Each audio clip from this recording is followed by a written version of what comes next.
সরবরাহ কমের অজুহাতে দেশের বিভিন্ন জায়গায় বেড়েছে কাঁচামরিচের দাম। রাজশাহীর বাজারে কেজিতে 200 টাকা বেড়ে বিক্রি হচ্ছে 400 টাকায়। বরিশালের বাজারে কাঁচামরিচ 180 থেকে 200 টাকা কেজিতে বিক্রি হচ্ছে। খুলনার কাঁচামরিচ বিক্রি হচ্ছে 300 টাকায়। সরবরাহ কম থাকায় বগুড়ায় কাঁচামরিচ কেজিতে 160 টাকা বেড়ে বিক্রি হচ্ছে 360 টাকায়। বাজার দর নিয়ন্ত্রণে নজরদারি বাড়াতে নতুন সরকারের প্রতি আহ্বান জানিয়েছেন ক্রেতারা। কত বেচছেন আজকে? 320 টাকা পাইকারি। 320 টাকা পাইকারি, হ্যাঁ। মরিচের দাম নিয়ে আরো জানাতে এবার বগুড়া থেকে আমাদের সাথে যোগ দিচ্ছেন আমাদের সহকর্মী হাসিবুর রহমান। 220-30 টাকা কেজি, আজকে বাজারে দেখছি 320 টাকা পাইকারি বাজার। পাইকারি 320 টাকা কেজি।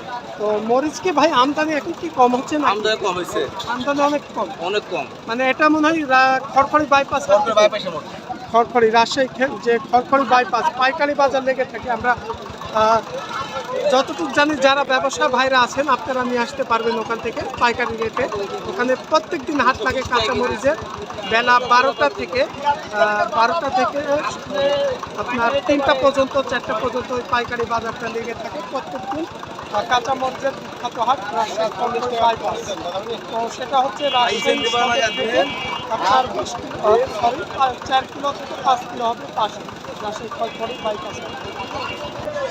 কাজকে চলে আসলাম আমরা বালেশ্বর হাট থেকে। একটু দেখি আলুর দামটা কেমন আছে। এই যে ভাইরা আদা এবং পাইকারি এবং খুচরা যে আলুটা বেচে কিনা করে থাকে। আসসালামু আলাইকুম ভাই, ভালো আছেন? আলুর বাজার কত আজকে? আলুর বাজার 48। পাইকারি বাজার 48 টাকা দিলেন? 48 আর কমাটা 46। যেটা একটু কম আছে ওটা 46 টাকা। খুচরা কত দিলেন বাজারে আজকে? সব বিক্রি হয়েছে 50 48। তাই আদার বাজার আগে